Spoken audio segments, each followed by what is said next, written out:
Oke guys, kali ini aku mau mendaki Gunung Lawu via Candi Cetho. Berangkat dari rumah sekitar jam 6 pagi, aku berangkat bertiga dengan temanku menggunakan motor ya.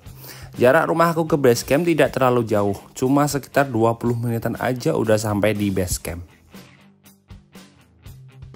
Sampai di base camp kita langsung siap-siap dan registrasi pendaftaran. Untuk biaya per orang cuma 20.000 aja. Kita start trekking sekitar jam 7.30 tadi. Agak telat karena tadi temanku ada yang harus turun dulu guys. Pendakian hari ini kita cuma mau tektokan aja guys, atau cuma lari-lari doang kalau cuacanya mendukung. Karena akhir-akhir ini daerah sini curah hujannya baru tinggi-tingginya. Sedikit informasi bahwasannya jalur Candi Cetho ini masuk di Kabupaten Karanganyar, Jawa Tengah.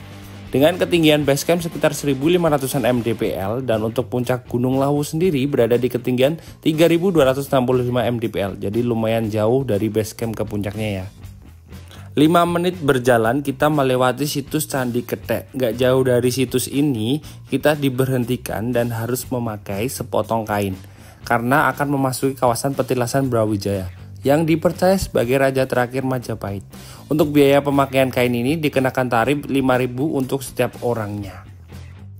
Kalau kita sudah melewati situs ini, tidak jauh dari situ ada sebuah warung yang bisa untuk menaruh kainnya kembali. By the way, di atas warung ini ada semacam pancuran mata air atau pembandian yang cukup jernih dan lumayan banyak airnya guys. FYI, masyarakat daerah Candi Cetho mayoritas beragama Hindu. Dan Candi Cetho pun sampai sekarang masih aktif digunakan untuk acara peribadatan umat Hindu. Seperti halnya tadi pancuran yang kita lewati, biasanya juga digunakan untuk acara peribadatan maupun pensucian. Estimasi jarak dari base camp ke pos 1 sekitar 45-1 jam tergantung kondisi kita masing-masing. Jam 8 lewat dikit kita akhirnya sampai di pos 1. Tidak berhenti lama, kita memutuskan untuk langsung melanjutkan perjalanan. Dari pos 1 ke pos 2 ini treknya udah mulai beda guys. Jalannya udah tanah merah berlubang-lubang dan pijakannya lumayan tinggi-tinggi. Di beberapa titik juga didominasi jalur berakar. Oh ya guys, di Gunung Lawu ini banyak jalur yang bisa dilalui.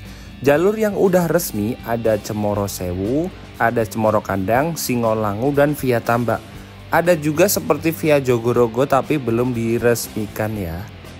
Kalau mau view sabana cantik, kebanyakan pendaki melintasi Via Candi Cetho ini, tapi dengan jalur yang paling jauh dibandingkan jalur lain. Kurang dari jam 9 kita udah sampai di pos 2 dan kita nggak terlalu lama langsung bergegas untuk menuju pos 3 ya. Bisa dilihat saat ini jalurnya mulai terbuka guys. Ini terjadi karena bekas kebakaran hutan tahun lalu. Iya betul, Gunung Lawu ini hampir setiap musim kemarau panjang pasti akan terjadi kebakaran hutan.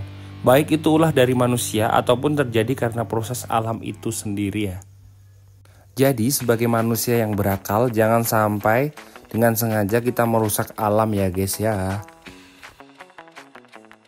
Sekitar pukul 9.30 kita udah sampai di pos 3. Di sini juga ada mata air yang jernih banget guys. Di sini kita istirahat lumayan lama karena kita mampir ke warung dulu dan ngisi air perbekalan juga. Ya untuk harga makanan di warung ini masih tergolong worth it banget ya. Sayangnya di pos ini nggak ada semangka guys. Awalnya aku mau beli semangka tapi udah kehabisan duluan. Beres nyemil-nyemil kita langsung berjalan lagi menuju ke pos 4. Dari sini jalurnya semakin terjal dan licin saat musim hujan seperti ini ya. Di beberapa titik ada pohon tumbang yang masuk ke jalur pendakian, tapi masih aman untuk bisa dilewatin juga ya. Dari sini kabutnya juga semakin tebal tapi tidak turun hujan, masih aman untuk kita berjalan terus. Rekomendasi untuk pendaki yang ingin durasi pendakiannya lebih cepat bisa melintasi via Cemoro Sewu ataupun Cemoro Kandang yang akomodasinya paling mudah diakses dan persis di samping jalan lintas provinsi antara Jawa Tengah dan Jawa Timur. Kalau dari Jakarta biasanya bisa memakai bis untuk tujuan Ponorogo, bisa langsung berhenti di depan base camp Cemoro Kandang ataupun Cemoro Sewu itu sendiri. Sekitar jam 11 siang akhirnya sampai juga di pos 4. Di sini tenaga kita terkuras cukup banyak ya. Kami memutuskan untuk nyemil yang manis-manis untuk sedikit ngembaliin energi yang terkuras. Saran dari aku buat pendakian Gunung Lawu via Cedhok ini, yang mau tektokan lebih baik bawa bekal makanan berat dari bawah ya. Bisa beli nasi bungkus di base camp. Biasanya tiap base camp juga jualan nasi ataupun camilan lainnya. Atau yang nggak mau ribet bisa beli makanan berat di warung-warung yang ada di pos.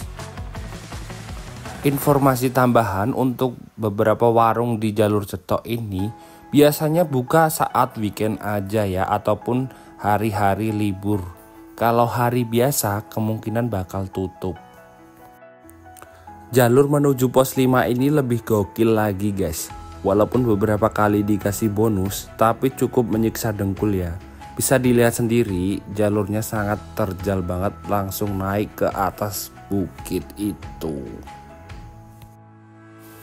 Gunung Lawu yang dikenal akan kemistisannya menyimpan keindahan yang luar biasa. Beberapa tahun lalu saat aku melintasi jalur ini, kondisinya masih sangat terjaga, bebas dari sampah. Sayangnya saat mendaki kali ini ada di beberapa tempat aku masih banyak nemuin sampah yang berserakan. Lebih-lebih di setiap posnya banyak sampah yang menumpuk. Jadi kita kalau bertamu untuk lebih bijak lagi ya guys ya. Jangan sampai meninggalkan apapun kecuali jejak. Dan harus bawa lagi sampah yang kamu hasilkan. Oke, soal penanganan sampah di gunung bukan tanggung jawab pengelola ataupun relawan, tetapi menjadi tanggung jawab masing-masing yang harus dipatuhi. Oke, kita lanjut lagi menuju pos 5. Udah ada sabana yang luas dan cakep banget guys.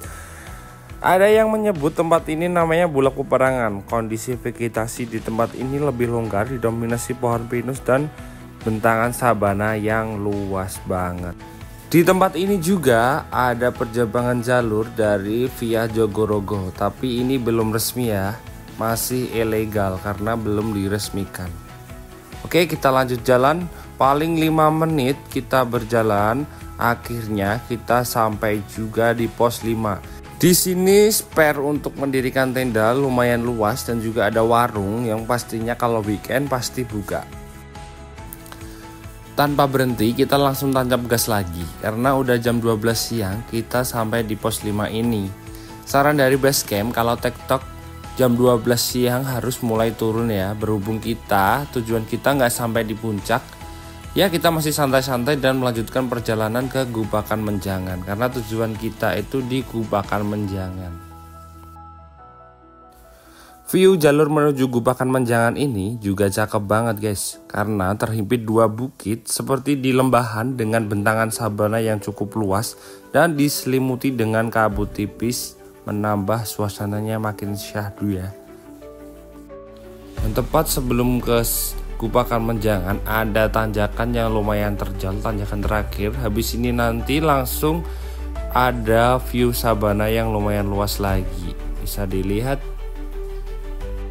Dan berhubung udah memasuki jam makan siang, kita mutusin buat istirahat sebentar dan nyemil-nyemil lagi guys, karena udah mulai lapar juga.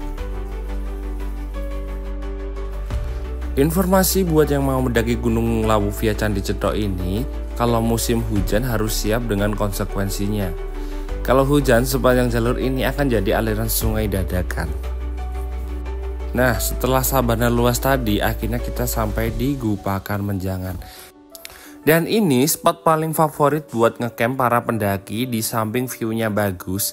Jarak dari sini ke puncak itu tidak terlalu jauh. Dari Gubakan ini, sebelum ke puncak pasti melewati Pasar Dieng, atau orang-orang sering menyebutnya Pasar Setan. Banyak cerita-cerita mistis tentang transaksi jual beli gaib yang terjadi seperti di pasar pada umumnya. Terus beberapa tahun lalu ada pendaki yang hilang, sampai saat video ini tayang belum diketemukan. Buat aku pribadi nggak perlu ditakuti selagi niat kita baik dari awal dan juga selalu jaga sikap dimanapun kita berada. Seperti pepatah bilang, dimanapun bumi kita pijak, disitulah langit kita jinjing. Terima kasih udah ngikutin cerita pendakianku kali ini. See you next video. Bye.